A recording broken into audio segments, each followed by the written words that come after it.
ನಮಸ್ಕಾರ ನನ್ನೆಲ್ಲ ಅಧ್ಯಾತ್ಮ ಬಂಧುಗಳಿಗೆ ಶುಭ ಮಂಗಳವಾರ ಸ್ನೇಹಿತರೆ. ಆಷಾಢ ಮಾಸದ ಮಂಗಳವಾರ ಶುಕ್ರವಾರ ತುಂಬ ವಿಶೇಷವಾಗಿ ನಾವು ಮಹಾಲಕ್ಷ್ಮಿಯ ಸ್ಮರಣೆಯನ್ನು ಮಾಡ್ತೀವಿ. ಶುಕ್ರವಾರ ನಾವು ಜ್ಯೇಷ್ಠಲಕ್ಷ್ಮಿ ಪೂಜೆಯನ್ನು ಕೂಡ ಮಾಡುವಂಥದ್ದು. ಈ ದಿನ ಮಹಾಲಕ್ಷ್ಮಿಯ ಒಂದು ಚತುರ್ವಿಂಶತಿ ನಾಮಾವಳಿಯಲ್ಲಿ 2 ಆಯ್ದ ಧ್ಯಾನ ಶ್ಲೋಕವನ್ನು ಪಾರಾಯಣ ಮಾಡ್ತಾ ಇದ್ದೀನಿ.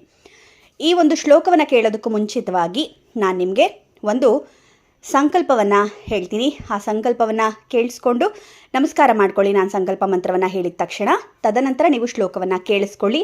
ನೀವು ಪಾರಾಯಣ ಮಾಡಿದಂತಹ ಪುಣ್ಯ ಫಲವನ್ನು ನೀವು ತಗೊಳ್ತೀರಾ ಅನ್ನುವಂಥದ್ದು.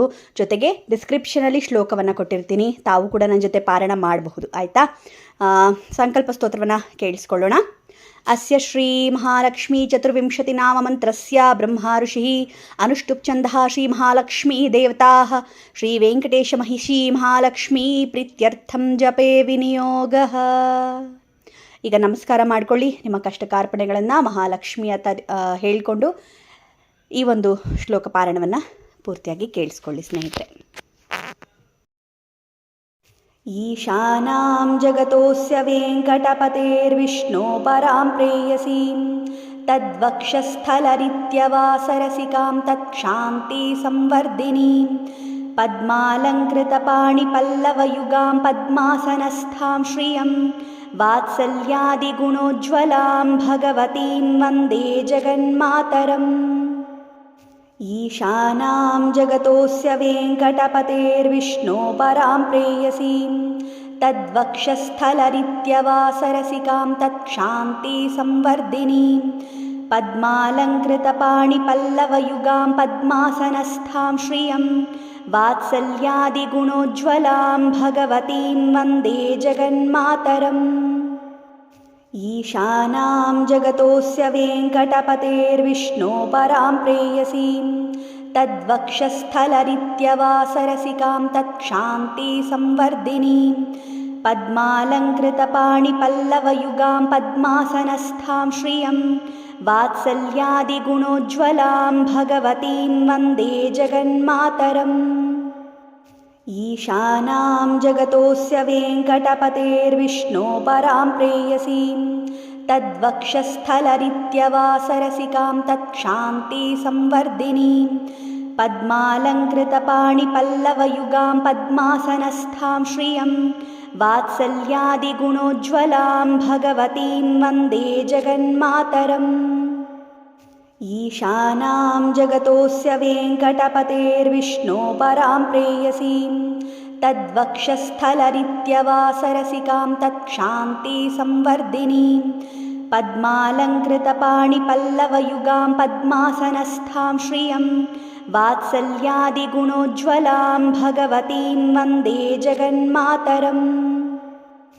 ಈಶಾನಾಂ ಜಗತೋಸ್ಯ ವೆಂಕಟಪತೇರ್ವಿಷ್ಣೋ ಪರಾಂ ಪ್ರೇಯಸೀಂ ತದ್ವಕ್ಷಸ್ಥಲರಿತ್ಯವಾಸರಸಿಕಾಂ ತತ್ಕ್ಷಾಂತಿ ಸಂವರ್ಧಿನೀಂ ಪದ್ಮಾಲಂಕೃತಪಾಣಿಪಲ್ಲವಯುಗಾಂ ಪದ್ಮಾಸನಸ್ಥಾಂ ಶ್ರಿಯಂ ವಾತ್ಸಲ್ಯಾದಿಗುಣೋಜ್ವಲಾಂ ಭಗವತೀಂ ವಂದೇ ಜಗನ್ಮಾತರಂ. ಈಶಾನಾಂ ಜಗತೋಸ್ಯ ವೆಂಕಟಪತೇರ್ವಿಷ್ಣೋ ಪರಾಂ ಪ್ರೇಯಸೀಂ ತದ್ವಕ್ಷಸ್ಥಲರಿತ್ಯವಾಸರಸಿಕಾಂ ತತ್ಕ್ಷಾಂತಿ ಸಂವರ್ಧಿನೀಂ ಪದ್ಮಾಲಂಕೃತಪಾಣಿಪಲ್ಲವಯುಗಾಂ ಪದ್ಮಾಸನಸ್ಥಾಂ ಶ್ರಿಯಂ ವಾತ್ಸಲ್ಯಾದಿಗುಣೋಜ್ವಲಾಂ ಭಗವತೀಂ ವಂದೇ ಜಗನ್ಮಾತರಂ. ಈಶಾನಾಂ ಜಗತೋಸ್ಯ ವೆಂಕಟಪತೇರ್ವಿಷ್ಣೋ ಪರಾಂ ಪ್ರೇಯಸೀಂ ತದ್ವಕ್ಷಸ್ಥಲರಿತ್ಯವಾಸರಸಿಕಾಂ ತತ್ಕ್ಷಾಂತಿ ಸಂವರ್ಧಿನೀಂ ಪದ್ಮಾಲಂಕೃತಪಾಣಿಪಲ್ಲವಯುಗಾಂ ಪದ್ಮಾಸನಸ್ಥಾಂ ಶ್ರಿಯಂ ವಾತ್ಸಲ್ಯಾದಿಗುಣೋಜ್ವಲಾಂ ಭಗವತೀಂ ವಂದೇ ಜಗನ್ಮಾತರಂ. ಈಶಾನಾಂ ಜಗತೋಸ್ಯ ವೆಂಕಟಪತೇರ್ವಿಷ್ಣೋ ಪರಾಂ ಪ್ರೇಯಸೀಂ ತದ್ವಕ್ಷಸ್ಥಲರಿತ್ಯವಾಸರಸಿಕಾಂ ತತ್ಕ್ಷಾಂತಿ ಸಂವರ್ಧಿನೀಂ ಪದ್ಮಾಲಂಕೃತಪಾಣಿಪಲ್ಲವಯುಗಾಂ ಪದ್ಮಾಸನಸ್ಥಾಂ ಶ್ರಿಯಂ ವಾತ್ಸಲ್ಯಾದಿಗುಣೋಜ್ವಲಾಂ ಭಗವತೀಂ ವಂದೇ ಜಗನ್ಮಾತರಂ. ಈಶಾನಾಂ ಜಗತೋಸ್ಯ ವೆಂಕಟಪತೇರ್ವಿಷ್ಣೋ ಪರಾಂ ಪ್ರೇಯಸೀಂ तद्वक्षस्थलरित्यवासरसिकां तत्क्षान्तिसंवर्धिनीं पद्मालङ्कृतपाणिपल्लवयुगां पद्मासनस्थां श्रियं वात्सल्यादिगुणोज्ज्वलां भगवतीं वन्दे जगन्मातरम्। ईशानां जगतोऽस्य वेङ्कटपतेर्विष्णो परां प्रेयसीं तद्वक्षस्थलरित्यवासरसिकां तत्क्षान्तिसंवर्धिनीं पद्मालङ्कृतपाणिपल्लवयुगां पद्मासनस्थां श्रियं वात्सल्यादिगुणोज्ज्वलां भगवतीं वन्दे जगन्मातरम्। ईशानां जगतोऽस्य वेङ्कटपतेर्विष्णो परां प्रेयसीं तद्वक्षस्थलरित्यवासरसिकां तत्क्षान्तिसंवर्धिनीं पद्मालङ्कृतपाणिपल्लवयुगां पद्मासनस्थां श्रियं वात्सल्यादिगुणोज्ज्वलां भगवतीं वन्दे जगन्मातरम्।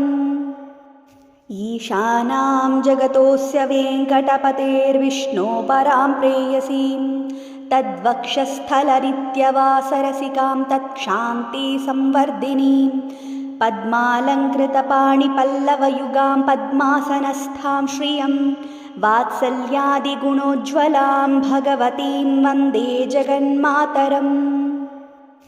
ईशानां जगतोऽस्य वेङ्कटपतेर्विष्णो परां प्रेयसीं तद्वक्षस्थलरित्यवासरसिकां तत्क्षान्तिसंवर्धिनीं पद्मालङ्कृतपाणिपल्लवयुगां पद्मासनस्थां श्रियं वात्सल्यादिगुणोज्ज्वलां भगवतीं वन्दे जगन्मातरम्। ईशानां जगतोऽस्य वेङ्कटपतेर्विष्णो परां प्रेयसीं तद्वक्षस्थलरित्यवासरसिकां तत्क्षान्तिसंवर्धिनीं पद्मालङ्कृतपाणिपल्लवयुगां पद्मासनस्थां श्रियं वात्सल्यादिगुणोज्ज्वलां भगवतीं वन्दे जगन्मातरम्। ईशानां जगतोऽस्य वेङ्कटपतेर्विष्णो परां प्रेयसीं तद्वक्षस्थलरित्यवासरसिकां तत्क्षान्तिसंवर्धिनीं पद्मालङ्कृतपाणिपल्लवयुगां पद्मासनस्थां श्रियं वात्सल्यादिगुणोज्ज्वलां भगवतीं वन्दे जगन्मातरम्।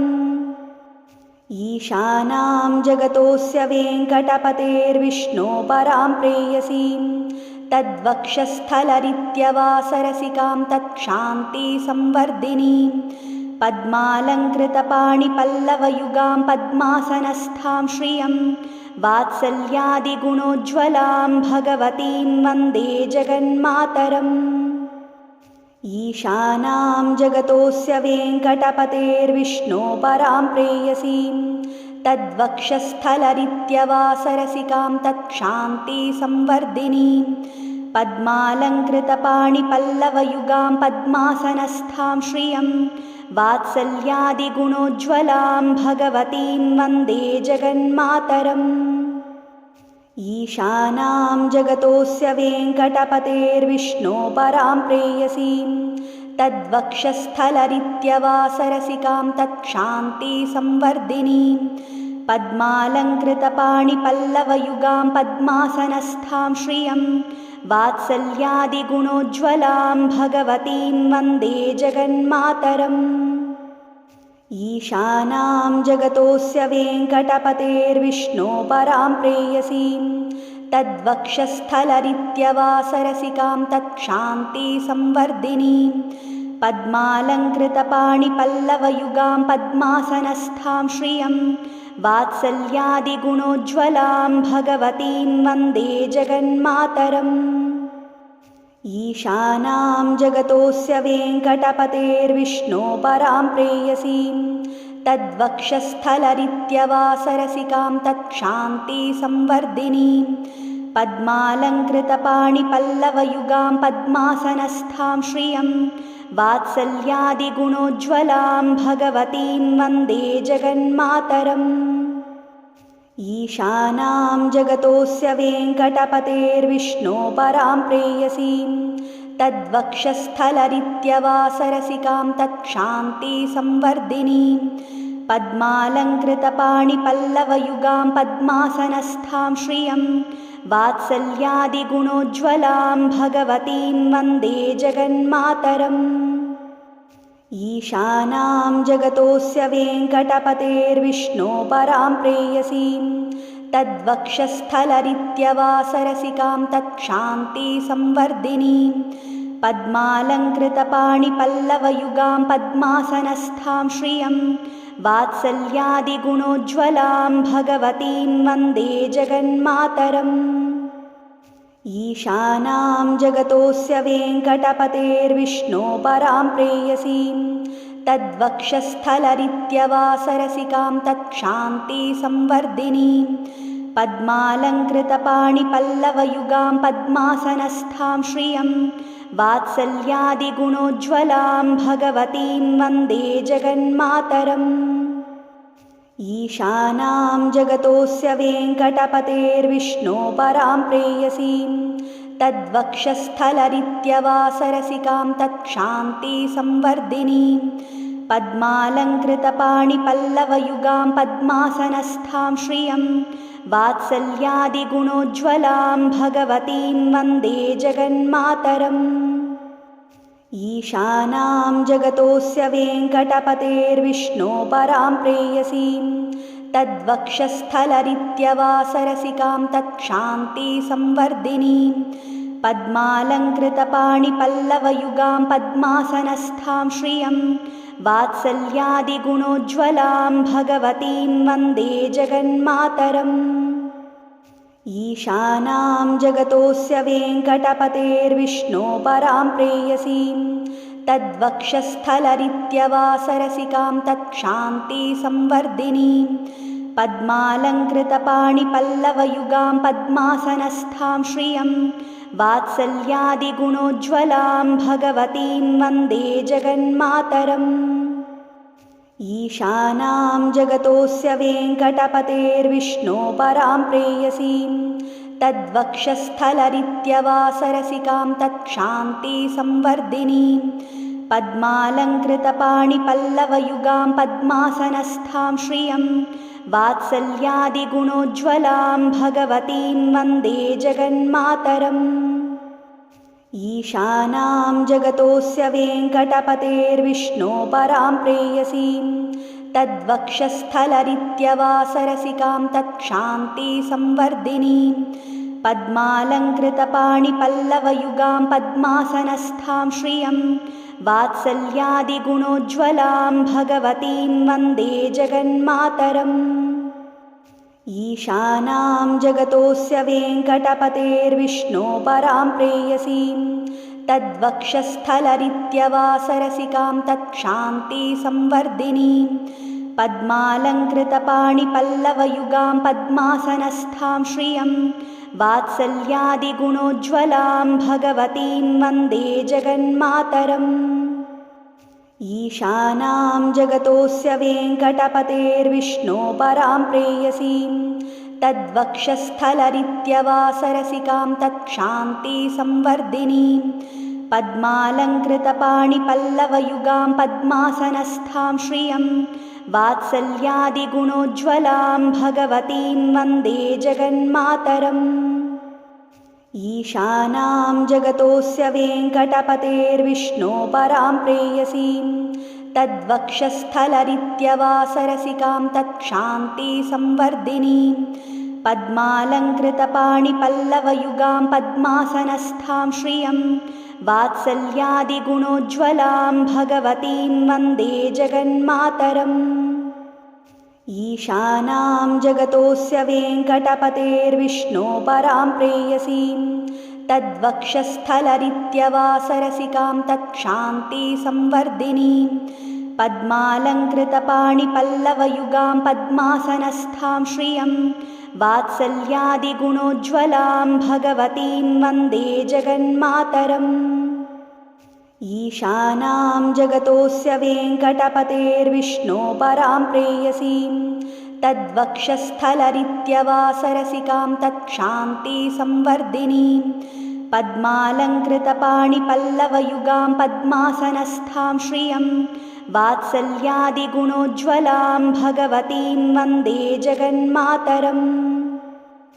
ईशानां जगतोऽस्य वेङ्कटपतेर्विष्णो परां प्रेयसीं तद्वक्षस्थलरित्यवासरसिकां तत्क्षान्तिसंवर्धिनीं पद्मालङ्कृतपाणिपल्लवयुगां पद्मासनस्थां श्रियं वात्सल्यादिगुणोज्ज्वलां भगवतीं वन्दे जगन्मातरम्। ईशानां जगतोऽस्य वेङ्कटपतेर्विष्णो परां प्रेयसीं तद्वक्षस्थलरित्यवासरसिकां तत्क्षान्तिसंवर्धिनीं पद्मालङ्कृतपाणिपल्लवयुगां पद्मासनस्थां श्रियं वात्सल्यादिगुणोज्ज्वलां भगवतीं वन्दे जगन्मातरम्। ईशानां जगतोऽस्य वेङ्कटपतेर्विष्णो परां प्रेयसीं तद्वक्षस्थलरित्यवासरसिकां तत्क्षान्तिसंवर्धिनीं पद्मालङ्कृतपाणिपल्लवयुगां पद्मासनस्थां श्रियं वात्सल्यादिगुणोज्ज्वलां भगवतीं वन्दे जगन्मातरम्।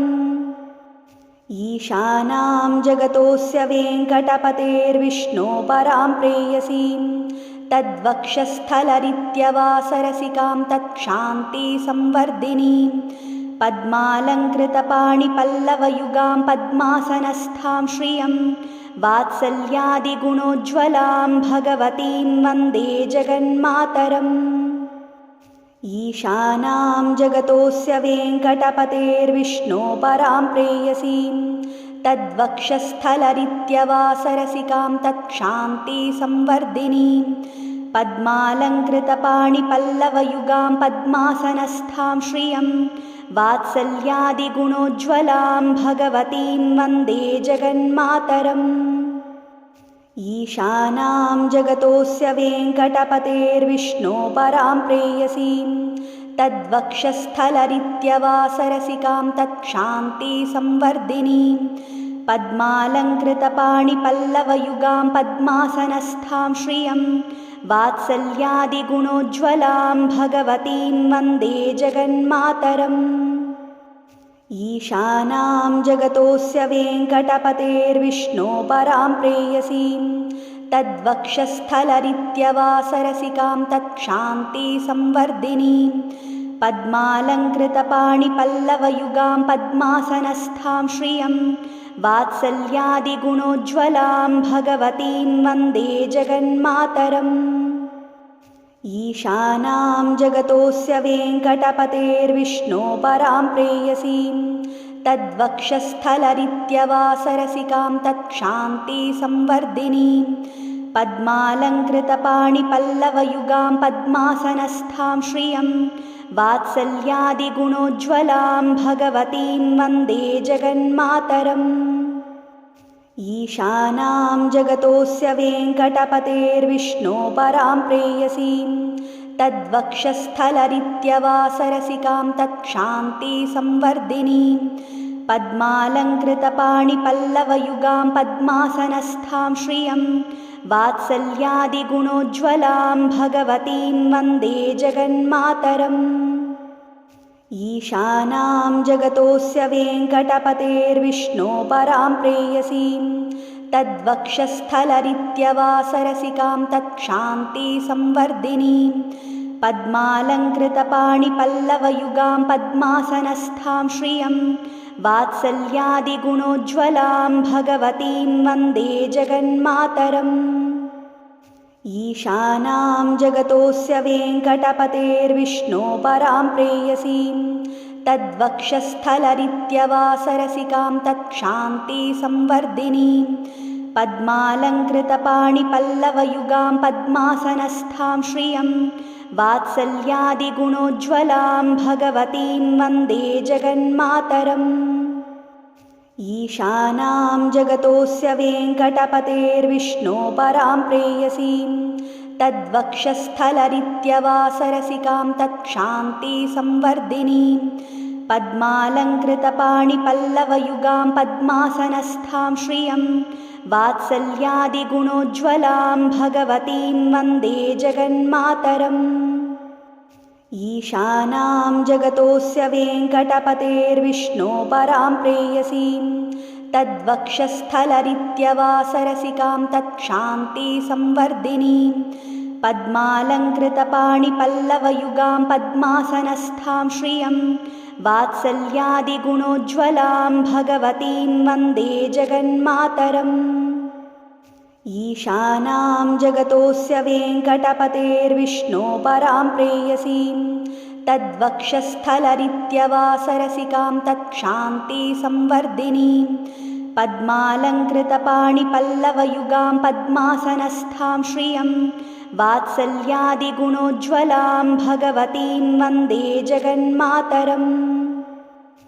ईशानां जगतोऽस्य वेङ्कटपतेर्विष्णो परां प्रेयसीं तद्वक्षस्थलरित्यवासरसिकां तत्क्षान्तिसंवर्धिनीं पद्मालङ्कृतपाणिपल्लवयुगां पद्मासनस्थां श्रियं वात्सल्यादिगुणोज्ज्वलां भगवतीं वन्दे जगन्मातरम्।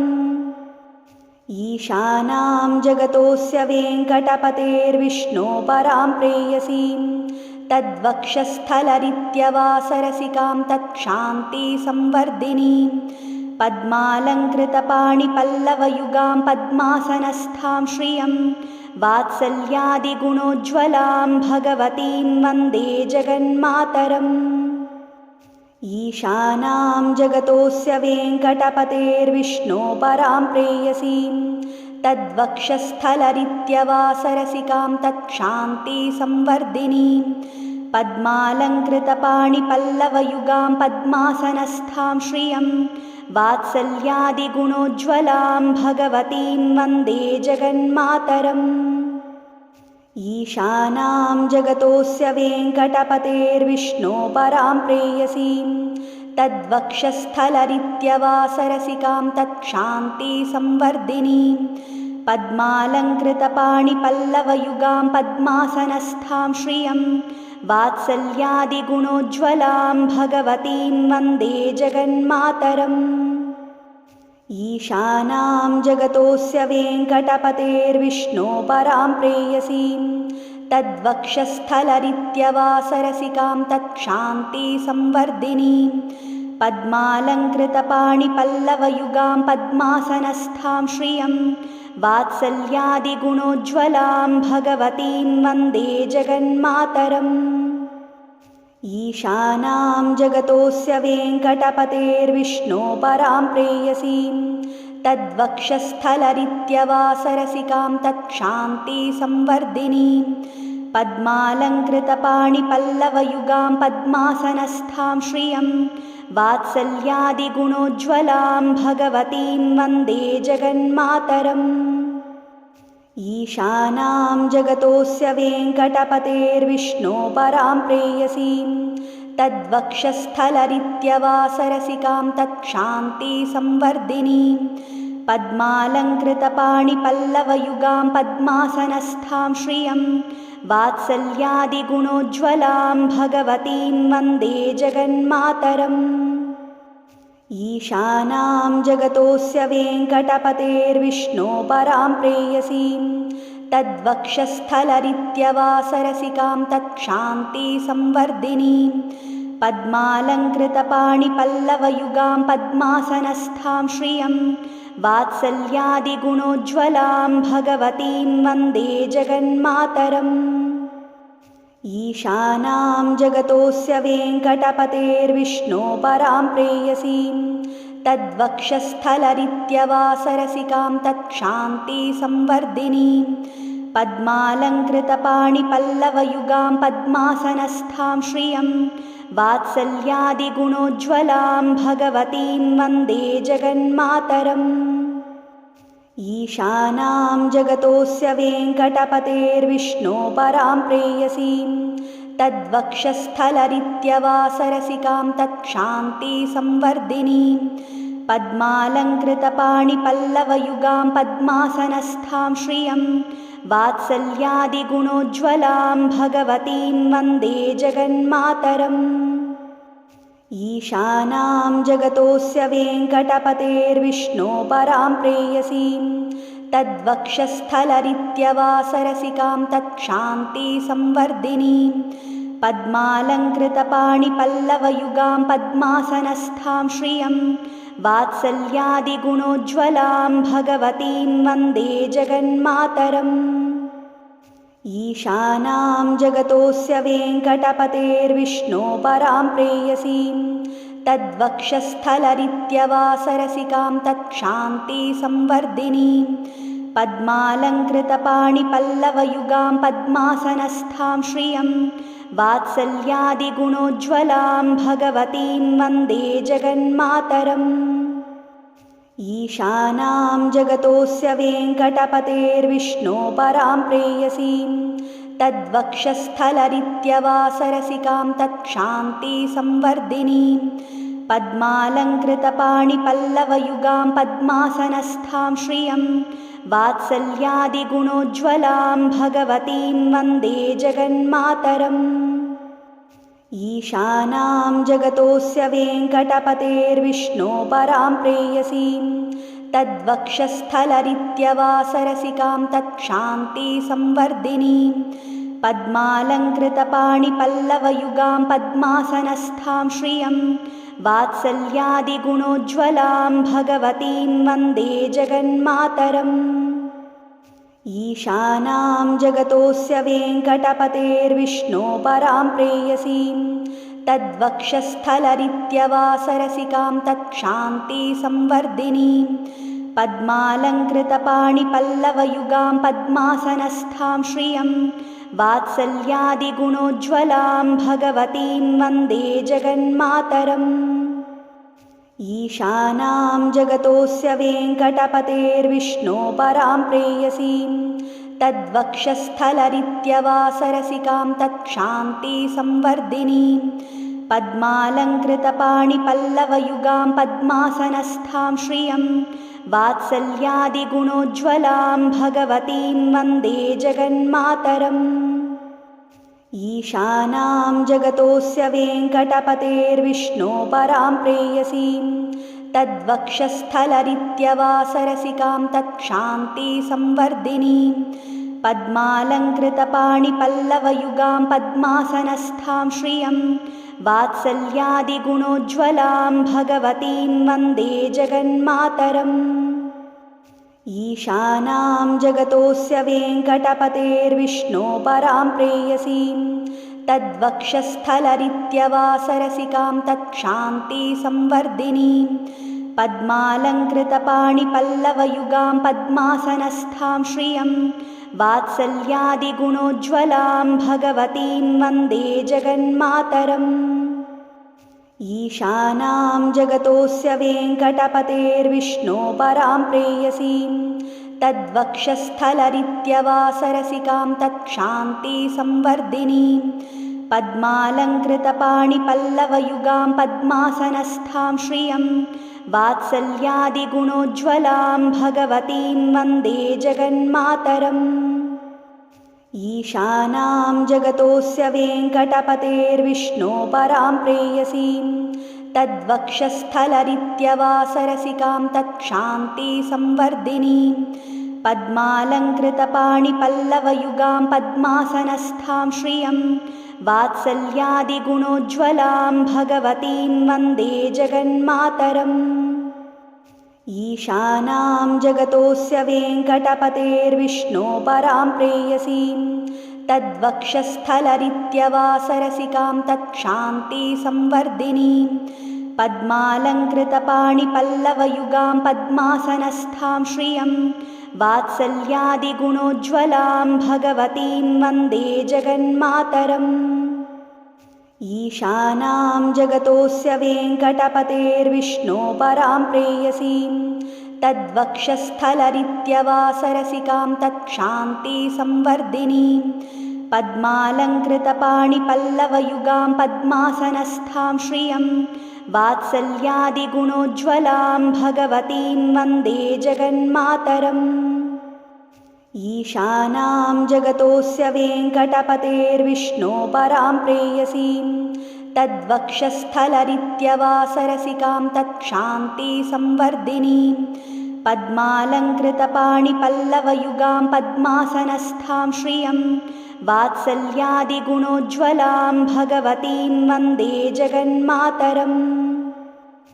ईशानां जगतोऽस्य वेङ्कटपतेर्विष्णो परां प्रेयसीं तद्वक्षस्थलरित्यवासरसिकां तत्क्षान्तिसंवर्धिनीं पद्मालङ्कृतपाणिपल्लवयुगां पद्मासनस्थां श्रियं वात्सल्यादिगुणोज्ज्वलां भगवतीं वन्दे जगन्मातरम्।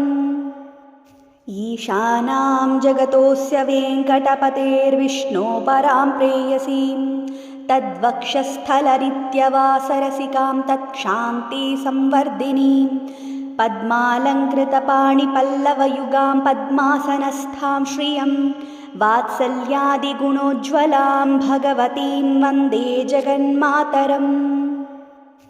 ईशानां जगतोऽस्य वेङ्कटपतेर्विष्णो परां प्रेयसीं तद्वक्षस्थलरित्यवासरसिकां तत्क्षान्तिसंवर्धिनीं पद्मालङ्कृतपाणिपल्लवयुगां पद्मासनस्थां श्रियं वात्सल्यादिगुणोज्ज्वलां भगवतीं वन्दे जगन्मातरम्। ईशानां जगतोऽस्य वेङ्कटपतेर्विष्णो परां प्रेयसीं तद्वक्षस्थलरित्यवासरसिकां तत्क्षान्तिसंवर्धिनीं पद्मालङ्कृतपाणिपल्लवयुगां पद्मासनस्थां श्रियं वात्सल्यादिगुणोज्ज्वलां भगवतीं वन्दे जगन्मातरम्।